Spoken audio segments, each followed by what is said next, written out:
അതിന്റെ ശരിക്കും പറഞ്ഞാൽ അതിനെപ്പറ്റി പറയുവാണെങ്കിൽ ശരിക്കും BA ചിലപ്പം ബാഡ്മിന്റൺ വേൾഡ് ഫെഡറേഷൻ എന്നൊക്കെ നമുക്ക് നല്ല ത്രട്ട് വരും. കോച്ച് ഓരോന്നിനും ഡയറക്റ്റ് ചെയ്യുക, അതൊക്കെ ശരിക്കും പറഞ്ഞാൽ നമുക്ക് സഹിക്കാനേ പറ്റുന്നില്ല. ചെസ്സിന്റെ ഉദാഹരണം തന്നെ പറയുവാണെങ്കിൽ ഞാൻ കളിക്കുന്നു, എന്റെ പുറയില് Magnus Carlsen world number 1 player എന്ന് എനിക്ക് പറഞ്ഞു കൊടുക്കുന്നു, ഇടത്തോട്ട് വെക്ക്, വലത്തോട്ട് ഇന്ന കാലാൽ മുമ്പോട്ട് നിൽക്ക്, കുതിര അങ്ങനെ നിൽക്ക്, ഇങ്ങനെ നിൽക്കുന്നൊക്കെ പറഞ്ഞാൽ എങ്ങനെയുണ്ടാവും? നമ്മള് നാസർ സാറാണ് ഇപ്പൊ നമ്മുടെ കൂടെ ഉള്ളത്. നമ്മൾ ഇന്ന് പോകാൻ പോകുന്ന വിഷയം സൈഡ് ലൈൻ കോച്ചിങ് ആണ്. നമ്മൾ പല റാക്കറ്റ് ഗെയിംസിലും നോക്കിയാൽ തന്നെ കാണാം, സ്ക്വാഷ്, അതുപോലെ തന്നെ ടെന്നീസ് ഒക്കെ, അവിടെയൊന്നും ഒരു കോച്ചസിനെ നമ്മൾ കാണാറില്ല. പക്ഷെ ബാഡ്മിന്റണിൽ മാത്രമേ ഉള്ളൂ ഒരു കോച്ചസും അതിന്റെ കൂടെ പേരൻസും ഒക്കെ കളിയെപ്പറ്റി പറഞ്ഞു കൊടുക്കുകയും ഒക്കെ ചെയ്യുന്ന ഒരു പ്രവണത ഈ ബാഡ്മിന്റണിൽ മാത്രമേയാണ് കാണുന്നത്. അത് എന്താ സാർ, അത് ബാക്കിയുള്ള ഗെയിമിലില്ല നമുക്കുണ്ട്. അതിന്റെ ദൂഷ്യഫലങ്ങളും അതിന്റെ ഗുണങ്ങളും ഒന്നും സാർ ഒന്ന് വിശദീകരിക്കാം. അതിന്റെ ശരിക്കും പറഞ്ഞാൽ അതിനെപ്പറ്റി പറയുവാണെങ്കിൽ ശരിക്കും BA ചിലപ്പം ബാഡ്മിന്റൺ വേൾഡ് ഫെഡറേഷൻ എന്നൊക്കെ നമുക്ക് നല്ല ത്രട്ട് വരും ഇത് പറയുവാണ്. കാരണം ഇതൊരു അട്ടർ നോൺസെൻസ് ആണെന്ന് പറയും side line coaching, badminton side line coaching എന്ന് വെച്ചാൽ നമ്മളൊരു കുട്ടിയെ പരീക്ഷയ്ക്ക് പുറത്തിരുത്തി നന്നായി പഠിപ്പിക്കുന്നു, നന്നായി പഠിച്ച് എന്തൊക്കെ ചെയ്യണം, എന്തൊക്കെ എഴുതണം, എന്തൊക്കെ ക്വസ്റ്റ്യൻ വന്ന് എങ്ങനെയൊക്കെ ആൻസർ ചെയ്യണം, ഏതൊക്കെ ഓർഡർ ചെയ്യണം, എല്ലാം പഠിപ്പിച്ചു കൊടുത്തിട്ട് നമ്മൾ എക്സാം ഹാളിലേക്ക് വിടുന്നു. എന്നിട്ട് നമ്മൾ തന്നെ എക്സാം ഹാളിൽ കൂടെ കയറിയിട്ട് ഇത് വരുന്നുണ്ടെ ഓരോന്ന് പറഞ്ഞു കൊടുക്കുന്നു, ഇതാ ഇന്നടത്ത് ഇന്ന ആൻസർ എഴുതട്ടെ, ഇന്നടത്ത് ഇന്ന ആൻസർ എങ്ങനെയുണ്ടാവും? അതിനെക്കുറിച്ച് ഒരു വലിയൊരു നോൺസെൻസ് അല്ലേ? അതേപോലെ തന്നെയാണ് ഈ നമ്മളുടെ ഗെയിമില് എല്ലാ കളിയും പഠിപ്പിച്ച് എന്തൊക്കെ ചെയ്യണമെന്നോ സൈക്കോളജിക്കലായിട്ടും ഫിസിക്കലും എല്ലാ ഏരിയയായിട്ടും പറഞ്ഞിട്ട് നമ്മൾ എക്സാം ഹാളിൽ കൂടെ കയറിയിട്ട് വീണ്ടും പറഞ്ഞു കൊടുക്കാന്ന്. ഞാനിപ്പോ ചെസ്സിന്റെ ഉദാഹരണം തന്നെ പറയുവാണെങ്കിൽ ഞാൻ കളിക്കുന്നു, എന്റെ പുറയില് Magnus Carlsen world number 1 player എന്ന് എനിക്ക് പറഞ്ഞു കൊടുക്കുന്നു, ഇടത്തോട്ട് വെക്ക്, വലത്തോട്ട് ഇന്ന കാലാൽ മുമ്പോട്ട് നിൽക്ക്, കുതിര അങ്ങനെ നിൽക്ക്, ഇങ്ങനെ നിൽക്കുന്നൊക്കെ പറഞ്ഞാൽ എങ്ങനെയുണ്ടാവും? അല്ലെ വിശ്വനാഥനാണെന്ന് എനിക്ക് പറഞ്ഞിരുന്നു. ഞാൻ ചെസ്സിന്റെ അത്യാവശ്യം മാത്രം അറിയാവുന്ന ഒരു പ്ലെയർ, വെക്കാൻ മാത്രം അറിയാവുന്ന ഒരാൾ. അതൊക്കെ അട്ടർ ഫ്ലോപ്പ് അല്ല. അതുപോലെ അക്ഷരാർത്ഥത്തിൽ അതുപോലെ തന്നെയാണ് നമ്മളുടെ ബാഡ്മിന്റണിൽ സൈഡ് ലൈൻ കോച്ചിങ്. ഇത് ശരിക്കും പറഞ്ഞാൽ വോളിബോള്, ഫുട്ബോള്, ബാസ്കറ്റ്ബോൾ ഇതൊക്കെ കോച്ചസ് ആണ് ഫോർമേഷൻ. എല്ലാം ഒരു കോച്ച് ഒരു ഗെയിമിന്റെ ഫോർമേഷനും ഏത് ഫോർമേഷനിൽ അറ്റാക്ക് ചെയ്യണം, ഏത് ഫോർമേഷൻ ഡിഫെൻഡ് ചെയ്യണം എന്നൊക്കെ കോച്ചാണ് തീരുമാനിക്കുന്നത്. ഗ്രൂപ്പ് ഗെയിം അത് വളരെ അത്യാവശ്യമാണ്. ലീഡർ അയാളുടെ ഫോർമേഷനിൽ കളിക്കാൻ പറ്റുള്ളൂ. പ്ലേയേഴ്സിന്റെ സ്കില്ലും ഇന്റലിജൻസും മാത്രമേ അതിൽ ഉപയോഗിക്കുള്ളൂ. നമ്മളുടേതാണെങ്കിൽ അതും പോരാതെ കോച്ച് ഓരോന്നിനും ഡയറക്റ്റ് ചെയ്യുക, അതൊക്കെ ശരിക്കും പറഞ്ഞാൽ നമുക്ക് സഹിക്കാനേ പറ്റുന്നില്ല.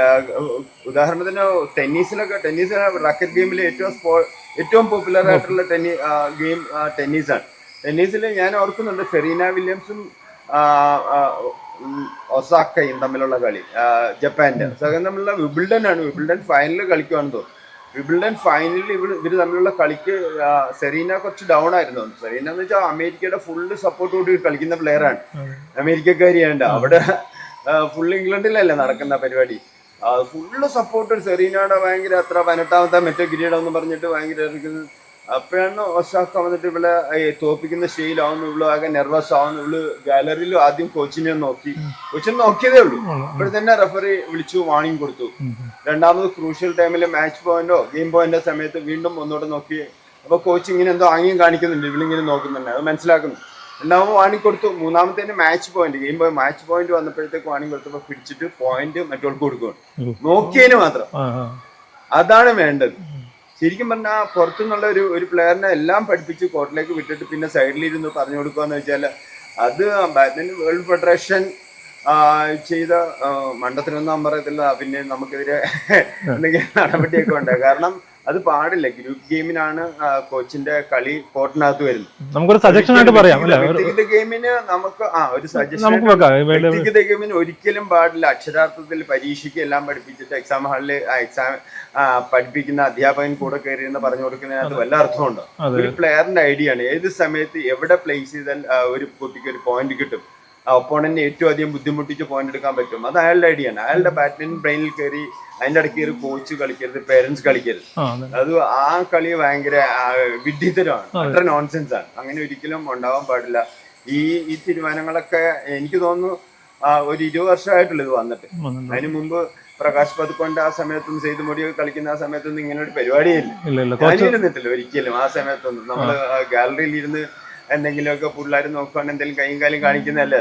അതും റെഫറി കണ്ടിന്യൂസ് ആയിട്ട് അമ്പയർ കണ്ടു കഴിഞ്ഞാൽ നമ്മളെ വാൺ ചെയ്യും, നോക്കാൻ പാടില്ല എന്നൊക്കെ പറയും. അപ്പൊ ഇത് തുടങ്ങിയിട്ട് ഇപ്പൊ എത്ര വർഷമായി? 20 വർഷമായിട്ടുണ്ടാവും എനിക്ക് തോന്നുന്നു. അത്രേ ഉള്ളൂ. മുമ്പില്ലായിരുന്നു. ഒരു 10 വർഷം നമ്മൾ പോയ കളിക്കുന്നില്ല. ഇത് കോച്ചസിന് ഭയങ്കര ഒരു ടീമിന് 5 6 അപ്പൊ ഇന്ത്യൻ ടീം പോവാണ്, അതിനകത്ത് 10 കുട്ടികളുണ്ട്.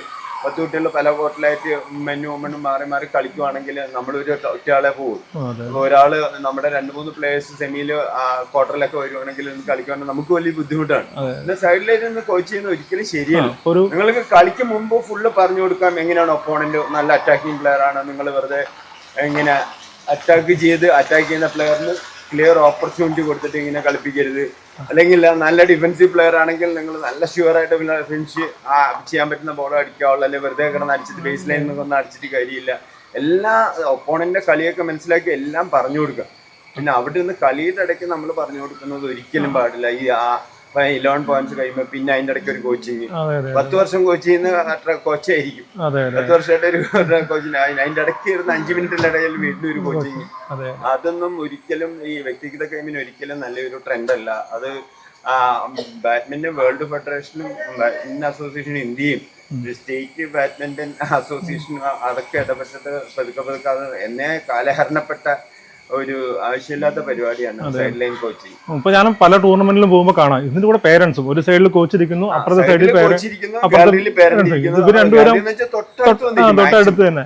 ഇവർ രണ്ടുപേരും കൂടെ പറയുന്നു അച്ഛനെ നോക്കണം. അതിപ്പോ ഇപ്പൊ ഭയങ്കരമായിട്ട് കൂടി വന്നോണ്ടിരിക്കുക. കോച്ചില്ലാത്ത സമയത്തും മിക്കവാറും എല്ലാ ഈ ചെറിയ കുട്ടികളുടെ കാര്യം പറയുകയാണെങ്കിൽ അച്ഛനോ അമ്മയോ ആരെങ്കിലും ഉണ്ടാവും. ഇവര് ഓരോ സ്ട്രോക്ക് കഴിഞ്ഞിട്ട് അച്ഛനെ നോക്കിയിട്ടായിരിക്കും കളി. അത് അവരെ കളിയെ ബാധിക്കാറില്ല സാർ? തീർച്ചയായിട്ടും കോൺസെൻട്രേഷൻ ബാധിക്കും. അവർക്കൊരു കോൺസെൻട്രേഷൻ ഒന്നും ഉണ്ടാവില്ല. പണ്ട് നോക്കും നമ്മളെ ജോർജ് തോമസ്, സിൽപി ഇസ്മായിൽ, തനേവ്, രൂപേഷ്, ഡിജു, ഇവരൊക്കെ അവരുടെയൊക്കെ ആ പീക്ക് ടൈമിലൊന്നും ഇങ്ങനെ സൈഡ് ലൈൻ കോച്ചിങ് ഒന്നുമില്ല. അവര് തന്നെ കളിച്ചു വരുവാണ്. ആ സമയത്തൊക്കെ നമുക്ക് എന്തുമാത്രം റിസൾട്ട് ആയിരുന്നു. നാഷണൽ ലെവലില് 10-12 വർഷം ജെസിലി ഇല്ലാതെ ഫൈനലില്ല. തീർച്ചയായിട്ടും 9-10 വർഷം തനേവ്, രൂപേഷ് ജയിക്കുന്നു. പിന്നെ നമ്മുടെ പ്ലേയേഴ്സ് വെച്ചാൽ കേരളം എന്ന് വെച്ചാൽ ഡബിൾസിൽ പ്രത്യേകിച്ചും മറ്റു സ്റ്റേറ്റുകളൊക്കെ കിട്ടുമായിരുന്നു. നമുക്കൊരു അഭിമാനമാണ്. കാരണം ഓരോ പ്ലേയേഴ്സ് മാറി വരിക. മാർക്കോസ്, രൂപേഷ്, സനേവ്, രൂപേഷ്, പിന്നെ ഡിജുവിന്റെ പിന്നെ വേൾഡ് ക്ലാസ് ഡിജു ജാല കോമ്പിനേഷൻ. ഡിജു അപർണ ബാലൻ, അരിൻഷ്ണു തീർച്ചയായിട്ടും 5 വർഷം ചാമ്പ്യന്മാരാവുന്നു. മിക്സറിലും ഡബിൾസിലും നമ്മളെ കഴിഞ്ഞ ഉള്ളായിരുന്നു ഒരു 10-20 വർഷം. ശരിക്കും അല്ലെ കറിയിൽ കറിവേപ്പില ഇടുന്ന പോലെ എങ്ങാണോ 1-2 എങ്ങാണോ വന്ന് എവിടെങ്കിലും വന്നാലായി. അല്ലാതെ നമ്മളുടെ ഡോമിനൻസി ഒക്കെ പോയി. അതുപോലെ തന്നെ നമ്മളൊരു ഇന്ത്യൻ ടീമിന്റെ കൂടെ പോകുമ്പോൾ നമ്മൾ ഇതുപോലെ സൈഡ് ലൈനിൽ ഇരുന്ന് പറഞ്ഞു കൊടുക്കേണ്ടവർ പക്ഷെ വേറെ അക്കാദമികളിൽ നിന്നൊക്കെ ആയിരിക്കും നമ്മൾ കോച്ച് ചെയ്തവരായിരിക്കത്തില്ല. അപ്പൊ നമ്മൾ അവരോട് എന്തായിരിക്കും പറയാൻ പറ്റുന്ന കളിയെ പറ്റി? നമ്മൾ ആ ഇടയിൽ ഈ പറഞ്ഞ ആ സമയത്ത് പറയുന്നത് ഞാനൊക്കെ ആണെങ്കിൽ ഒരുപാട് ടാക്ടിക്സ് ഒന്നും പറയാറേ ഇല്ല. കഴിയുന്നത്ര മിസ്റ്റേക്സ് ഒഴിവാക്കുക. ഒപ്പോണന്റിന്റെ മിസ്റ്റേക്സ് പ്രതീക്ഷിക്കുക, അല്ലെ ഒപ്പോണന്റ് ഒരു വീക്ക് റിട്ടേൺ പ്രതീക്ഷിച്ച് ക്ഷമയോടെ കളിക്കുക. അവരുടെ കളിയൊന്നും മാറ്റാൻ പറ്റത്തില്ല. ഞാൻ ഈയിടെ കിരൺ ജോർജിന്റെ കളിക്ക് നാഷണൽ ഗെയിംസിന്റെ 2024 ഗോവയിൽ പോയപ്പം കിരൺ ജോർജിന്റെ അപ്പം എന്റെ ജൂനിയർ കോച്ച് ചോദിച്ചു, സാർ എന്തായിരിക്കും കിരൺ ജോർജിന്റെ അടുത്തൊക്കെ കളിയിടയ്ക്ക് പറയുന്നത്? അപ്പൊ ഞാൻ പണ്ട് നമ്മുടെ വിവിയൻ റിച്ചാർഡ്സ് 83-ല് കപിൽ ദേവ് വേൾഡ് റെക്കോർഡ് അടിച്ചിരുന്നു സിംബാബ്വേക്കെതിരെ 175 17-4 and 6-6 എന്ന് പറഞ്ഞ് ഭയങ്കര അന്നത്തെ ക്രിക്കറ്റ് വേൾഡിലെ സൂപ്പർ. അത് റെക്കോർഡ് തകർത്തോണ്ട് വിവിയൻ റിച്ചാർഡ് ശ്രീലങ്കയിൽ പോയിട്ട് ശ്രീലങ്കയ്ക്കെതിരെ 183 നോട്ട് ഔട്ട്. അപ്പൊ അതിന്റെ അടുത്ത ദിവസം ഹിന്ദുവിൽ വന്ന ടൈറ്റിൽ ഞാൻ ഓർക്കുന്നത്, do not disturb genius at work. പ്രഗത്ഭര് പണിയെടുക്കുമ്പോ ശല്യം ചെയ്യരുത്. അപ്പൊ ഈ കിരൺ ജോർജ് ഒക്കെ എന്ന് വെച്ചാൽ നല്ല കോൺസെൻട്രേഷനിൽ കളിക്കുന്നതാണ്. അപ്പൊ ഞാൻ അതിന്റെ ഇടയ്ക്ക് ചെന്ന് ടാക്ടീസ് ഒന്നും പറഞ്ഞു കൊടുക്കരുത്. കാരണം അവനൊരു ഗെയിം വന്നു വെച്ചാൽ പിടിച്ചു വെക്കുക, നല്ല ടച്ച് ഗെയിം കളിക്കുക, നല്ല അവരുടേതായ ഒരു ഗെയിം ഉണ്ട്. നല്ല ചിലപ്പോ നമ്മള് നന്നായിട്ട് ഒറ്റ അടിക്ക് ഫിനിഷ് ചെയ്യാൻ പറ്റുമെന്ന് പറയുന്ന ബോളായിരിക്കും നല്ലൊരു ഡിസെപ്റ്റീവ് ഡ്രോപ്പ് ചെയ്ത് പോയിന്റ് എടുക്കുന്നത്. അടിച്ചു വെച്ച് കഴിഞ്ഞാൽ കംഫർട്ടബിൾ ആയിരിക്കുമല്ലോ. അപ്പൊ ആ സമയത്തൊന്നും നമ്മള് ടാക്ടീസ് അവർക്ക് പറഞ്ഞു കൊടുക്കണ്ട. കഴിയുന്നത്ര മിസ്റ്റേക്സ് ഒഴിവാക്കിയിട്ട് ചില സമയത്ത് ചിലപ്പം കിരൺ ഇപ്പം മഹാരാഷ്ട്രയുടെ ഒരു പ്ലെയറുമായിട്ടായിരുന്നു കിരൺ തോറ്റോ. കണ്ടിന്യൂസ് ആയിട്ട് ലോ സർവീസ് 3 നെറ്റിൽ വെച്ചു. അപ്പൊ ഞാൻ പറഞ്ഞു കിരൺ ഒന്ന് മാറി, അത് 3 അയാൾ ആന്റിസിപ്പേറ്റ് ടാപ്പ് ചെയ്തു. ഞാൻ പറഞ്ഞു കിരൺ ഒന്ന് മാറി ചിന്തിച്ചിട്ടോ, ഒരെണ്ണം ഫേക്ക് ചെയ്ത് ബാക്കിലേക്ക് ഞാൻ തള്ളി നോക്കി. അത് ഞാൻ പറഞ്ഞ പോലെ തന്നെ ബാക്കിലേക്ക് തള്ളി നോക്കി ഇറങ്ങിയില്ല, ഒരൊറ്റ അടിയിട്ടു. അപ്പൊ കിരൺ എന്നെ നോക്കുന്നു, എങ്ങനെയുണ്ട് സാറേ? അപ്പൊ എനിക്ക് അതിന് കോൺഫിഡൻസ്, എന്റെ ഒരു പ്ലെയിൻ റൊട്ടീൻ ഉണ്ടല്ലോ, അത് നമ്മൾ മാറ്റിയിട്ട് അപ്പോഴും ആ റേഞ്ചിലുള്ള പ്ലേയേഴ്സിന്റെ പറഞ്ഞു കൊടുക്കരുത്. അപ്പൊ കഴിയുന്നത്ര മിസ്റ്റേക്സ് ഒഴിവാക്കുക, മിസ്റ്റേക്സ് ഒരു ഒപ്പോണന്റ് മിസ്റ്റേക്ക് പ്രതീക്ഷിച്ചോ അല്ലെങ്കിൽ അയാളുടെ ഒരു വീക്ക് റിട്ടേണോ പ്രതീക്ഷിച്ച് കളിക്കുക, മെന്റലി സ്ട്രോങ് ആക്കുക. അവരെ കുട്ടികളെ നല്ല മിസ്റ്റേക്സ് ഇല്ലാതെ മെന്റലി സ്ട്രോങ് ആയിട്ട് കൂളായിട്ട് കളിക്കാൻ പറ്റും. ഇതുപോലെ നമ്മുടെ നാഷണൽ ഗെയിംസിന് ഇതുപോലെ ഒരു സിറ്റുവേഷൻ വന്നിരുന്നു. അരുൺ വിഷ്ണു കേരളത്തിൽ വെച്ചാണ് 2015 അരുൺ വിഷ്ണു അലിൻ ഫ്രാൻസിസും കളിക്കുവാണ്. നമ്മള് ആസാമിനെതിരെ കളിക്കുന്ന നിർണായക കളിയിൽ നമ്മൾ ഒരു ഗെയിം കളിച്ചിട്ട് രണ്ടാമത്തെ ഗെയിം മറ്റൊരു ലീഡ് ചെയ്യുന്നു. ഇവര് നല്ല നെർവസ് ആണ്. അവര് ജയിച്ചില്ല, ഇവരുടെ ഡബിൾ സീറ്റിൽ നമുക്ക് ടീം ചാമ്പ്യൻഷിപ്പ് കിട്ടൂല. അപ്പൊ അതിന് ഞാൻ ചെന്നിട്ട് ഇവര് അപ്പൊ പറഞ്ഞ് എന്തെങ്കിലും പറഞ്ഞ് ടെൻഷൻ ആക്കുന്നതിന് വരാം. അവര് നിലവിലുള്ള നാഷണൽ ഗെയിംസ് ചാമ്പ്യന്മാരാണ്. ഞാൻ ഇവിടുത്തെ ചോദിച്ചു, നിങ്ങൾ ആരാണെന്ന് അറിയാമെന്ന് വെച്ചു. ഡിഫെൻഡിങ്, നിങ്ങളെ ആരും നാഷണൽ ഗെയിംസിൽ തോപ്പിച്ചിട്ടില്ല, ചാമ്പ്യന്മാരാണ്. നിങ്ങളുടെ കളിയിലേക്ക് വന്നിട്ടില്ല, കൂളാവും. അവരെങ്ങനെയായാലും നിങ്ങൾക്കെതിരെ ജയിക്കുന്ന അവർക്കൊരു പ്രതീക്ഷയൊന്നും ഉണ്ടാവില്ല. കൂളായിട്ട് നിങ്ങളുടെ ഗെയിമിലേക്ക് വരും. നിങ്ങളുടെ നാച്ചുറൽ ആയിട്ട് ഡിഫൻസും വന്നിട്ടില്ല, ഒഫൻസും വന്നിട്ടില്ല. അവർക്ക് ജോക്കപ്പൊക്കെ ആയിട്ട് കുറെ കളിച്ച് കയറിയെന്നേ ഉള്ളൂ. നിങ്ങൾ ആ ഗെയിം ഇങ്ങോട്ട് കിട്ടിക്കഴിഞ്ഞാൽ 2-3 പോയിന്റ് ഒക്കെ എടുത്ത് കോൺഫിഡൻസ് ആയി കഴിഞ്ഞാൽ പിടിക്കുകയില്ല. അതുപോലെ തന്നെ അവർ കൂളായി പെട്ടെന്ന് അവരെ ടെൻഷൻ അടിപ്പിക്കാതെ കൂളായിട്ട് കളിപ്പിച്ച് അവർ ജയിച്ചു. നമ്മളെ നാഷണൽ ഗെയിംസ് 2015 ഗോൾഡ് നേടി ഹാട്രിക് ഗോൾഡ് ആയിരുന്നു ആ നാഷണൽ ഗെയിംസ്. അതെ അതെ, കഴിഞ്ഞ 30 വർഷമായിട്ട് ഞാൻ തന്നെയായിരുന്നു കണ്ടിന്യൂസ് പോയിക്കൊണ്ടിരുന്നത് നാഷണൽ ഗെയിംസ്. ഒരു നാഷണൽ ഗെയിംസിന് ഞാൻ പോകാറുള്ളൂ. അങ്ങ് പട്യാല മുതൽ അംബാല, പിന്നെ ഹൈദരാബാദ്, പിന്നെ ഗുവാഹട്ടി, ജാർഖണ്ഡ്, കേരള, ഇവിടെയൊക്കെ നാഷണൽ ഗെയിംസിൽ അതൊക്കെ നമ്മള് നാഷണൽ ഗെയിംസിൽ നമ്മുടെ രാജാക്കന്മാർ ഗുവാഹട്ടി, ഒന്ന് ജാർഖണ്ഡ്, ഒന്ന് കേരള. അത് ഒന്ന് ജാർഖണ്ഡിലെ ചേരുന്നെന്ന് തോന്നുന്നു. നമ്മള് വുമൻസും ഡബിൾ ഗോൾഡ് നേടി. ഒരു ടീമും നാഷണൽ ഗെയിംസിന്റെ ചരിത്രത്തിൽ ഇവര് 2 ചാമ്പ്യൻഷിപ്പ് നേടിയിട്ടില്ല. 2 ഗോൾഡ്. അത് ആ ലജസിയൊക്കെയാണ് ഇപ്പൊ പോയത്. അന്നത്തെ പ്ലേയേഴ്സ് ആരൊക്കെ സനേവ, മാർക്കോസ്, നല്ല ഡ്രീം ടീമാണ്. പിന്നെ അതിന്റെ ഇടയ്ക്ക് നമുക്ക് ഏറ്റവും നല്ല 1-2 സിംഗിൾസ് പ്ലേയേഴ്സിന് എപ്പോഴും കിട്ടും. ഒന്ന് പ്രണോയ്, തോമസ് കുര്യന്, അങ്ങനെയുള്ള പ്ലേയേഴ്സ് ഒക്കെ എപ്പോഴും ഉണ്ടാവും. HS പ്രണോയ്, തോമസ് കുര്യൻ, ഇതുപോലെ പ്ലേയേഴ്സ് വരാത്തത് എന്താണ് ഇപ്പൊ സംഭവിച്ചത്? എന്തുകൊണ്ടാണ് ഇപ്പൊ ഒത്തിരി ഫെസിലിറ്റീസ് കൂട്ടിയിട്ടുണ്ട്, ഇഷ്ടംപോലെ കോച്ചസ് അവൈലബിൾ ആണ്, എന്തുകൊണ്ട് കുട്ടികൾ അങ്ങോട്ട് എത്തുന്നില്ല? മറ്റു സ്റ്റേറ്റുകൾ നമ്മളെക്കാട്ടിയൊക്കെ ഫാറായിട്ട് ഈ ഇതിന് നല്ല ഭയങ്കരമായിട്ട് പ്രൊമോട്ട് ചെയ്യുന്നുണ്ട്. അവർക്ക് നല്ല സ്പോൺസേഴ്സിന് കിട്ടും. ഇപ്പൊ തമിഴ്നാട്ടിൽ കണ്ടോ, ഒരു 20 വർഷം മുമ്പ് തമിഴ്നാടും കേരളവും ഒന്നും കളിയെന്ന് വെച്ചാൽ നമ്മള് കേരളം ചിരിക്കും. ആ സമയത്തൊക്കെ നമ്മൾ പോകുമ്പോഴേ നമ്മൾക്ക് 3-0 വിന്നാണ്. 3 ടൈറ്റിലുണ്ട്, 2 സിംഗിൾസ്, 1 ഡബിൾസ്. നമ്മൾ കൂളായിട്ട് ജയിച്ച് പുറത്ത് വരും. ഇപ്പോഴത്താണ് തമിഴ്നാട് എന്ന് വെച്ചാൽ ഇന്ത്യയിലെ ഏത് ടീമിനും അടിക്കാൻ പറ്റുന്ന ടീമാണ്. സതീഷ് കുമാർ, ലോകേഷ്, ഇഷ്ടംപോലെ പ്ലേയേഴ്സ് സിംഗിൾസിലും ഡബിൾസിലും മിക്സഡ് ഡബിൾസിലും എല്ലാം. നമ്മുടെ ആദ്യവാര്യത്തെ ഉൾപ്പെടെയുള്ള ടീമൊക്കെ സതീഷ് അവരുമായിട്ട് ചേർന്നിട്ടാണ്. എന്താണ് നമ്മുടെ നമ്മളുടെ ഇവിടെ സാമ്പത്തികമായിട്ട് സ്പോൺസേഴ്സിന് കിട്ടാൻ വലിയ പാട്. തമിഴ്നാട്ടിൽ ഇപ്പൊ ഹഡ്സൺ പോലുള്ള സെന്ററൊക്കെ അവര് നന്നായിട്ട് പൈസ പ്രൊമോട്ട് ചെയ്യുന്നുണ്ട്. കുട്ടികൾക്ക് എന്തൊക്കെ ആവശ്യമുണ്ട് നല്ല സ്പോൺസർ കിട്ടുന്നുണ്ട്. പിന്നെ ഈ ഗെയിം നന്നായിട്ട് ഫ്ലറിഷ് ചെയ്തിട്ടുണ്ട് അവിടെയൊക്കെ തമിഴ്നാട്ടിലൊക്കെ. ഇപ്പൊ തമിഴ്നാട്ടിൽ പണ്ട് 1-2 സെന്ററുകൾ എടുത്തിരുന്നു. കോയമ്പത്തൂർ തന്നെ 100-ലധികം കോച്ചിങ് സെന്റർ ആണ്. കോയമ്പത്തൂരിലെ coach Venkatesh, chief coach Venkatesh പറയുന്നുണ്ടായിരുന്നു ഒരു ഡിസ്ട്രിക്റ്റിൽ തന്നെ.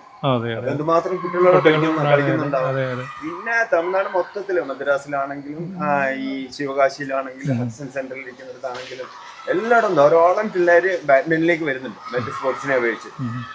പ്രത്യേകിച്ചും അത് 360 ദിവസം കളിക്കാം. കുറച്ച് സ്ഥലം മതി.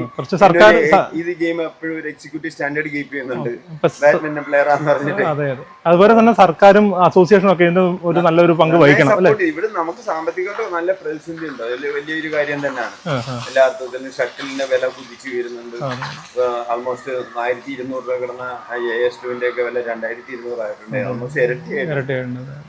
എല്ലാ ടൂർണമെന്റും ഫെദർലാൻഡ് കുട്ടികൾ ഫെദറിൽ തന്നെ പ്രാക്ടീസ് ചെയ്യണം. പിന്നെ കുട്ടികൾക്ക് ഇവിടുത്തെ പഠിത്തത്തിൽ കൊടുക്കുന്ന ഭയങ്കര ഇമ്പോർട്ടൻസും. പണ്ട് നമുക്ക് ഗ്രേസ് മാർക്കൊക്കെ ഇഷ്ടംപോലെ ഉള്ളതുകൊണ്ട് എല്ലാ കുട്ടികളും ഇപ്പം മറ്റേ ആർട്സിലൊക്കെ ഉള്ളതുകൊണ്ട് ചെറിയ പിന്നെ ആവശ്യമില്ലാത്ത കുറെ ഗെയിമുകൾ വന്നിട്ടുണ്ട്. ഓരോ ഗെയിമിന് ഫുട്സാല്, എന്താ നെറ്റ് വോളി, പിന്നെ ആട്ടിയ പാട്ടിയ, കുറെ ഗെയിമിന്റെ വേർഷൻ വന്നിട്ടുണ്ട്. അതൊക്കെ ചിലതൊക്കെ അംഗീകരിക്കുന്ന വളരെ ഈസി ആയിട്ട്. സൈക്കിൾ പോളോ ഒക്കെ ഏതെങ്കിലും ടീം തല്ലിക്കുട്ടി പോയി കഴിഞ്ഞിട്ട് നാഷണലിലൊക്കെ മെഡൽ മേടിക്കാം. ഈ സർട്ടിഫിക്കറ്റ് അതേ വാല്യൂ ആണ്. കുറെ പിള്ളേരൊക്കെ അങ്ങനെ കൺവേർട്ട് ചെയ്ത് പോകുന്നുണ്ട്. ബാഡ്മിന്റണിലൊക്കെ ഒന്ന് കയറി വരണമെങ്കിൽ അത്യാവശ്യം നന്നായി ഹാർഡ് വർക്ക് ചെയ്യാൻ പറ്റത്തില്ലല്ലോ. അപ്പൊ അതൊരു കാരണമാണ്. നമ്മളെ പ്രൊമോഷൻ മറ്റു സ്റ്റേറ്റുകളൊക്കെ നല്ല ഇമ്പോർട്ടൻസ് കൊടുക്കുന്നു ഗെയിമിന്. സായി സെൻട്രൽ ഗവൺമെന്റ് ലെവലിലാണെങ്കിലും ആ ഒരു അഡ്വാൻറ്റേജ് നമുക്ക് കിട്ടുന്നില്ല.